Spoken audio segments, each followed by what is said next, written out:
Welcome you. We're diving right into a topic that probably hits close to home for a lot of us. This whole idea of laziness. hmm And our guide for this is Devon Price's book, Laziness Does Not Exist. hmm Really makes you think. It really does. Think of this as, a way to unpack why those beliefs we have about laziness might be, well, wrong and maybe even harmful. Yeah, definitely harmful. We're drawing on Price's own story, some interesting observations, research A findings, good mix. and it all kind of points to this.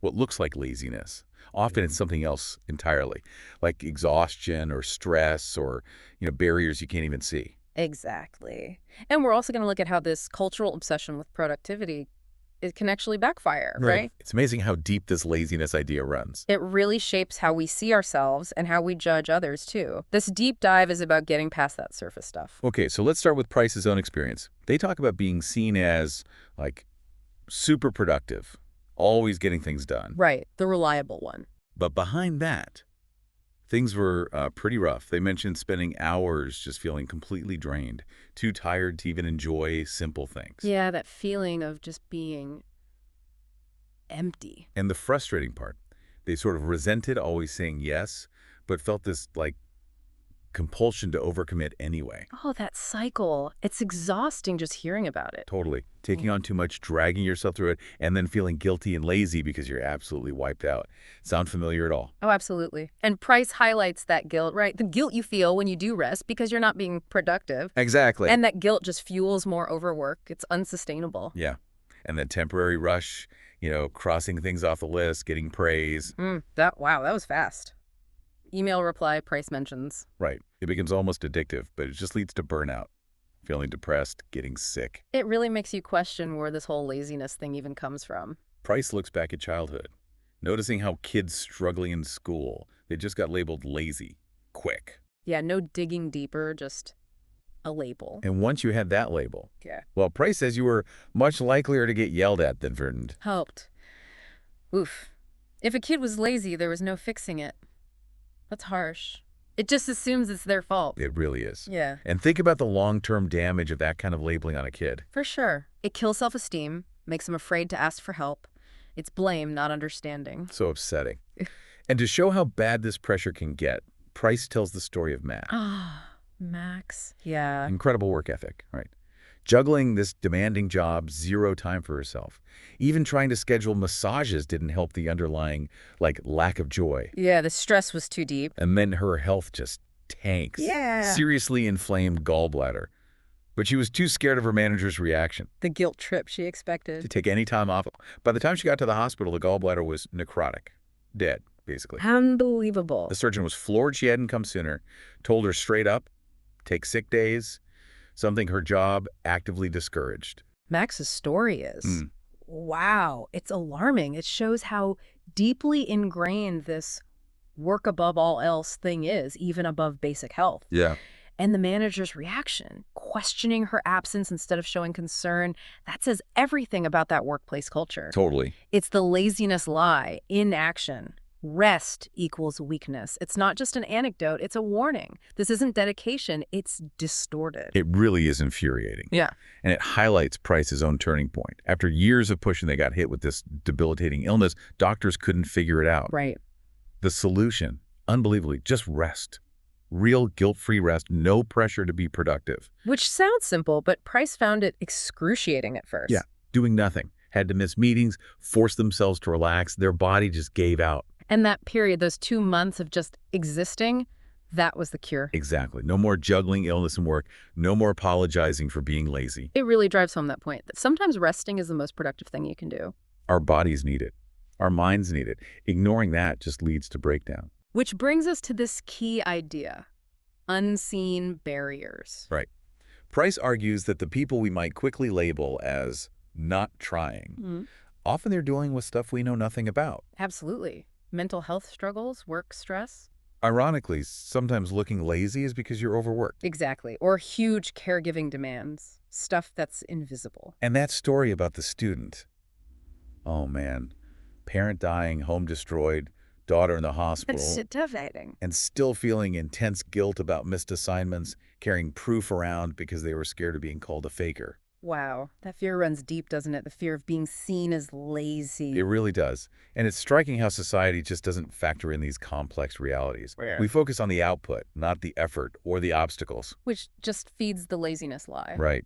And Price also mentions societal alienation, how people who've been repeatedly marginalized might seem checked out. Even when they're working incredibly hard, it can be a coping mechanism, right? Yeah. Self-protection. Yeah, and again, those real challenges get dismissed as excuses. Then there's Z's story. Ah, Z. Trying to get back into the workforce after battling heroin addiction. He's been through rehab, therapy, volunteering, huge effort to rebuild his life. Immense effort. But employers just see this gap on his resume. Looks like inactivity. And even some family and friends saw those recovery years as wasted time. It's like intellectually we might get that addiction is complex, relapse happens. But we still tend to view it through this lens of moral failure. Like every setback is a choice. Z's story just shows how bias can completely overshadow massive personal effort. Yeah, it highlights the huge barriers people face trying to reintegrate. The laziness lie is just another layer of judgment making it harder. So let's pin down this laziness lie. What is it exactly? Okay. As Price defines it, it's this pervasive cultural belief, right? Right. That success is just about willpower. Right. That pushing yourself to collapse is somehow morally better than resting. Yeah, like any limitation, physical, mental, emotional, makes you lazy, less deserving. Exactly. Less deserving of compassion, comfort. It's everywhere, making us judge ourselves, judge others. Leaving us stressed, overworked, but feeling like we're still not doing enough. And Price argues we need to confront it head on, dissect it, understand how toxic it is. It's so pervasive, woven into the culture. Dissecting it means looking hard at our own internalized beliefs, right? Definitely. Our own judgments. It's deep work. But you can see why it's so hard to shake, can't you? I mean, in our world, a comfortable life isn't guaranteed. No, it isn't. People unable to work face real hardship, isolation, poorer health. The consequences of not being productive are high. Absolutely. Which leads to this constant anxiety about our finances, our jobs, and how much we're working. Like Michael, the bartender Price writes about. He has this deep fear of not working enough. Stemming from his working class background and that intense ballet world as a teen. Yeah, that unforgiving environment taught him to just fill every hour with training, ignore his body. And he carried that into adulthood, working relentlessly, multiple jobs, little sleep. Even seeking out bar work when he travels. And keeping meticulous track of those insane hours. My entire life has been burnout. That quote is telling. It shows how deep these patterns go, often starting young. It seems tied to this fear of instability, like his value is just his output. Absolutely. And this focus on work has serious downsides later on, too. Retirement, for instance. Right. Price points out people who retire after decades like that often struggle. Depression, loss of purpose. Work was their identity. Without it, they're lost. Increased health risks, too. It's like we're so scared of not being productive, we forget how to just be. People dread retirement or keep working way past when they should just to avoid that void. It really makes you question how we define purpose, doesn't it?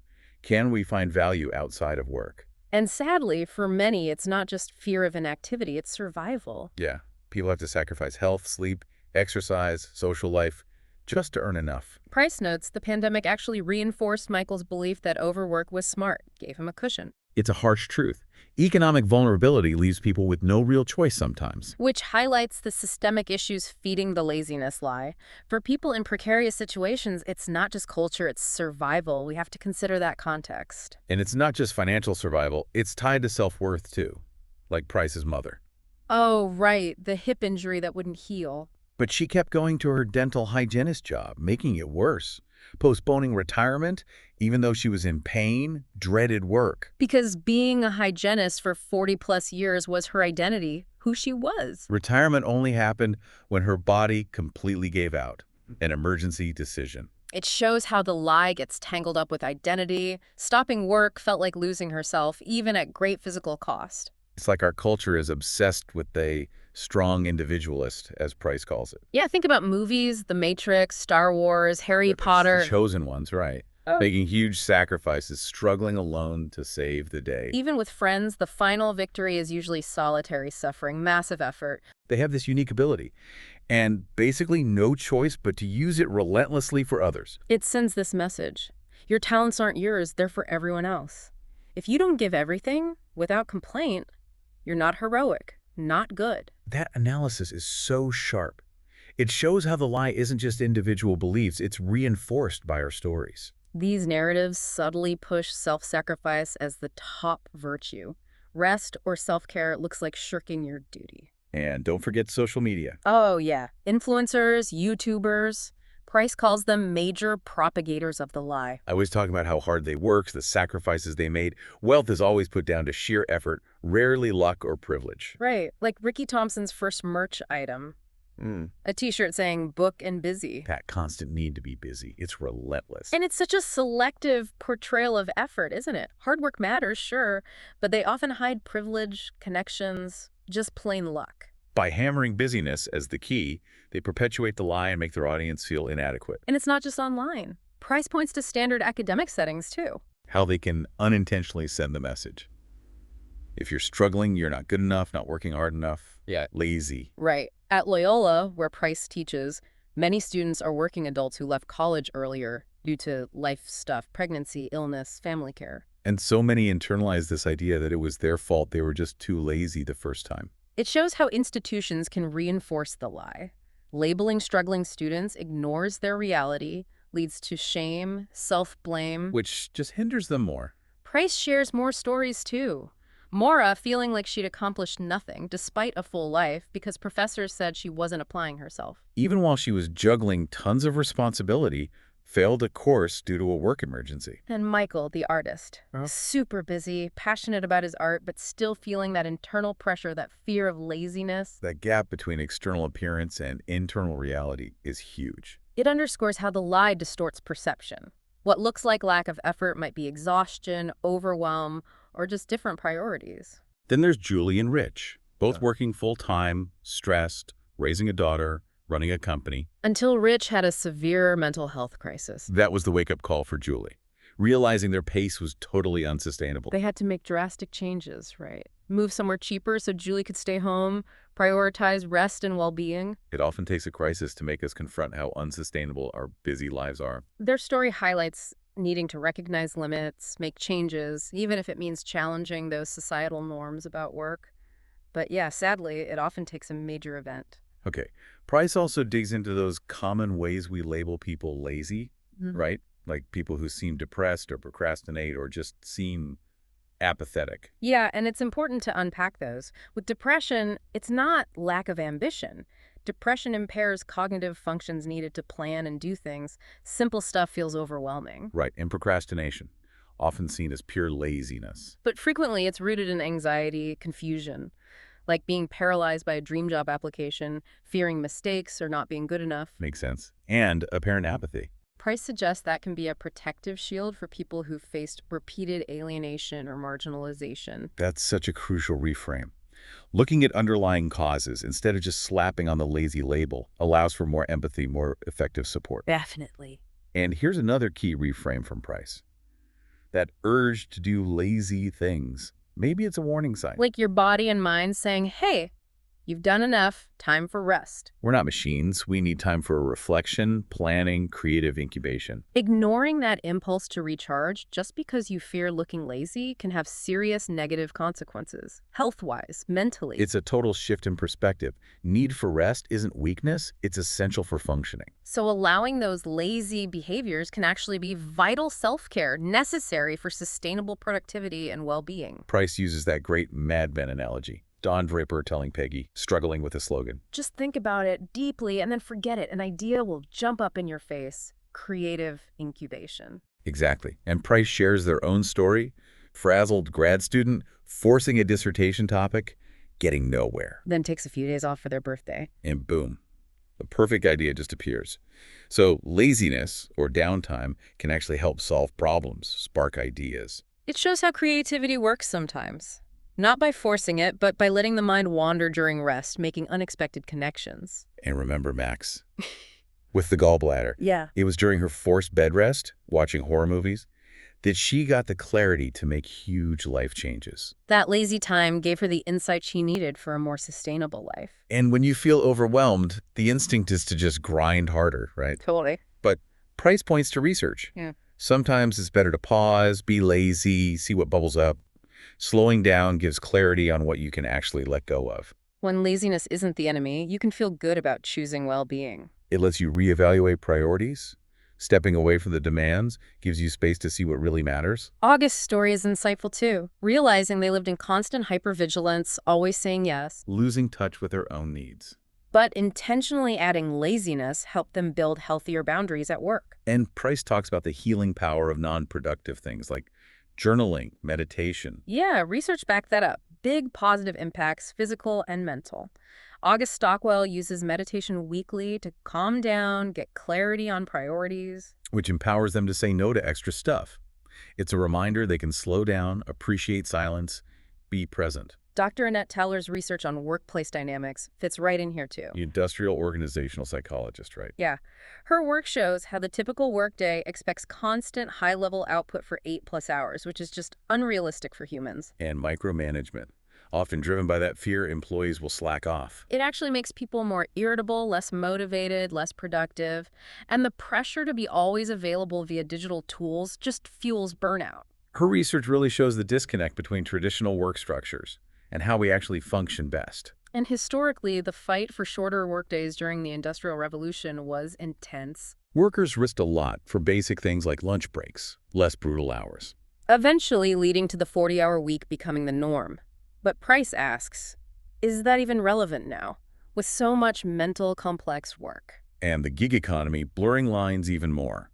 Like Alex, working full-time and scouring Upwork for side gigs just to get by. That history matters. The 40-hour week was a win for well-being, but today's work landscape brings new challenges for boundaries and preventing burnout.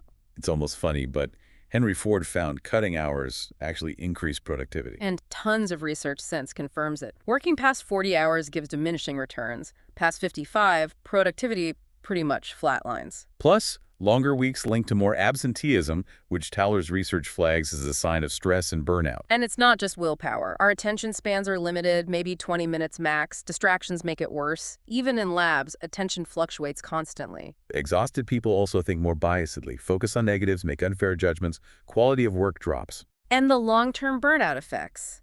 Emotional detachment, reduced ability to read others' emotions, damaged relationships. It's devastating. It's compelling evidence against the more work equals more productivity myth. There are real cognitive and emotional costs to overwork. Respecting limits is key for well-being and quality work. Caitlin, Price's friend, makes that great point about caffeine in workplaces. Oh yeah, the normalized, romanticized stimulant we use to push longer hours, often hurting our anxiety levels and health. She came up with those 6 questions to see if your life path feels right. Like, when do I feel most in my element? And what activities fail to bring me alive? Those are really good questions for listeners to mull over. Yeah, they're a practical way to self-reflect, move beyond external expectations, and figure out what actually nourishes you. It challenges the laziness lie by focusing on intrinsic motivation, well-being. And in work specifically, autonomy is huge for job satisfaction. Absolutely. Giving people freedom and flexibility, letting them set priorities and pace, often makes them more productive and engaged, not less, like micromanagers fear. Marcus Nini, the manager using evidence-based principles, emphasizes that. And Price suggests ways to get more agency. Advocate for new responsibilities you like. Reshape your job. Or even consider leaving a toxic environment while challenging those internalized, I'm not good enough beliefs.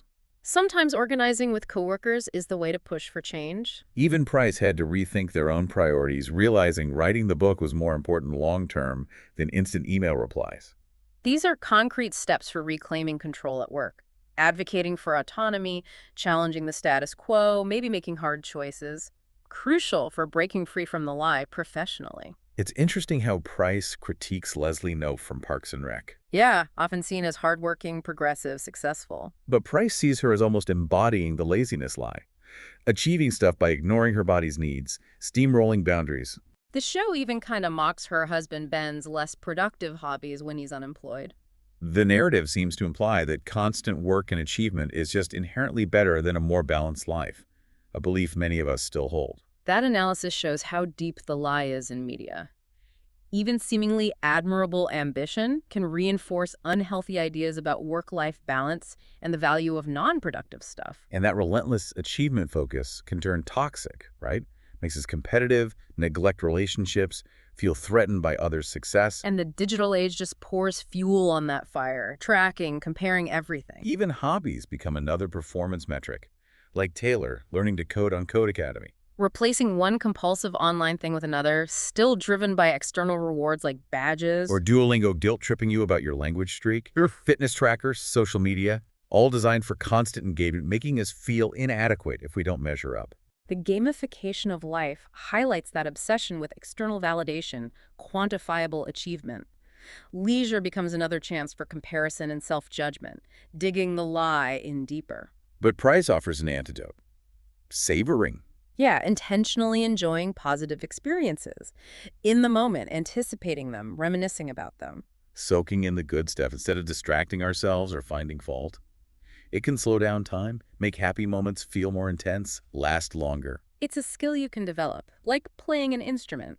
And it's the opposite of those happiness-dampening habits. The lie encourages suppressing joy, seeking distractions, fault-finding, negative mental time travel. Price also mentions positive mental time travel, recalling good times, looking forward to joyful events. And making time for awe. Those experiences that remind us of the universe's vastness, put our worries in perspective. Even simple things. Exploring a new part of town, really listening to someone passionate about something. Savoring and seeking awe are powerful counters to the achievement chase. Focusing on appreciating the present, finding wonder, shifts energy away from striving towards deeper joy and meaning. And dealing with technology overload. Price has practical tips. Limiting notifications, separate devices for different uses, maybe ink readers. Noah's story shows that pressure to be constantly informed on everything, leading to guilt and anxiety. But Price notes, consuming constant upsetting news can make us feel helpless, damage mental health. Research shows news often frames bad events as uncontrollable. So, practical tips.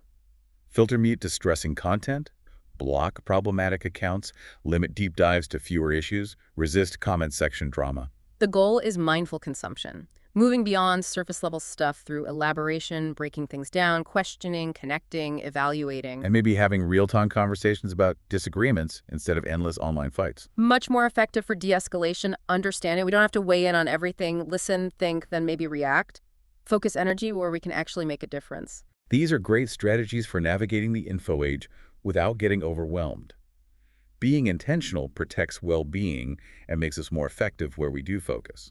Price also tackles exhausting personal relationships. Ah, yes. Like Grace and her undermining mother. So many struggle with unbalanced relationships that leave them drained, unable to say no. Experts like Kathy and Sharon Glassburn suggest gradual steps. Clarify expectations, practice handling the other person's disappointment when you set a boundary. The broken record technique, calmly repeating your no. Brian's story with his parents shows it can work over time. Price also covers the invisible load, that unseen mental emotional labor of managing households, families, social ties, often falling disproportionately on women. And worse with racism, transphobia, as Rebecca points out. Then there's the pressure of perfect parenting. Constant stress, anxiety from shifting, contradictory expectations. Aiden, the transgender dad, shares his anxieties. Price urges parents. Reject the shoulds, embrace imperfection, communicate openly about mistakes, prioritize your well-being. Esther Perel's advice echoes this. And setting limits with graining friends is vital too. Price's story with Ethan, realizing trying to fix him, enabled his patterns. Setting boundaries was necessary self-care for both. This relationship stuff shows how the lie can manifest as fear of setting boundaries, fear of saying no, fear of seeming unhelpful or lazy. Addressing these imbalances is crucial for protecting our energy, fostering healthier connections. Then Price looks at all those societal shoulds. Starting with conformity, like in Mad Men, gender, race, class pressures. Price's own family hiding their roots to become white, fit in. Institutions can pressure marginalized people too.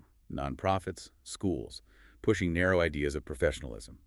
Jacob Tabia's experience with workplace gender expectations is a great example. Then the should of bodily perfection, intense pressure to be thin, moral judgment around fatness, despite science debunking long-term dieting, showing harms of weight cycling. Price urges challenging fat bias, promoting body acceptance, and avoiding self-objectification, seeing our bodies as objects under scrutiny, which harms self-esteem. View your body as part of you. And the capitalist should of needing a certain lifestyle to impress others. Keeping up with the Joneses. amplified by social media's curated perfect lives. Yeah. Asina O'Neill exposing her staged Instagram life was eye-opening. Price says, be aware of the curated reality. Avoid upward comparisons. Focus on your own progress, not unattainable ideals. Finally, the should of constant activism. Recognizing activist burnout is real, especially for those facing systemic oppression, like Kin's story. Sustainable activism means prioritizing causes, setting realistic goals, accepting limitations. Ultimately, Price argues for shifting motivation away from guilt and fear, towards compassion for ourselves and others. This chapter powerfully unpacks how the lie shows up as societal pressures.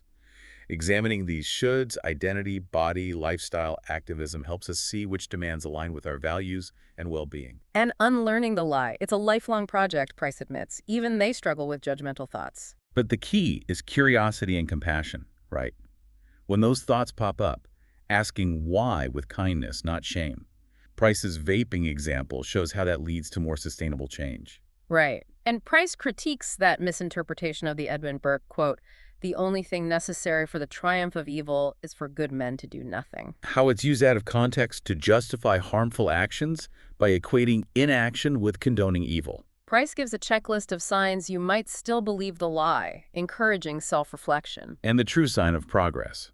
When prioritizing rest and well-being feels comfortable, natural, right, not something earned or justified. And that final anecdote about Dump Truck the chinchilla, perfect. Loved regardless of productivity, worthy just by existing. And Price asks, if we can love a pet unconditionally like that, what if we extended that same compassion and acceptance to ourselves and to others, regardless of activity level or contributions? It brings it all together beautifully. The shift from judgment to curiosity and compassion is key to breaking free from the lie. Dump Truck perfectly illustrates the worth of just being. So, wrapping this deep dive up, hopefully you, our listeners, see how laziness, as we usually think of it, is mostly a harmful myth. Yeah. Well, looks like laziness is often deeper needs, invisible burdens, systemic issues. We really hope you'll reflect on your own relationship with productivity, rest, the unseen loads you and others carry. And that final thought to chew on. If we can give unconditional acceptance to a non-productive pet. What could it mean for our well-being, our communities, if we extended that same compassion to ourselves and everyone else, regardless of what they're doing or achieving? It's definitely worth exploring, isn't it? Maybe a more compassionate view of laziness is waiting for ourselves and how we see the world.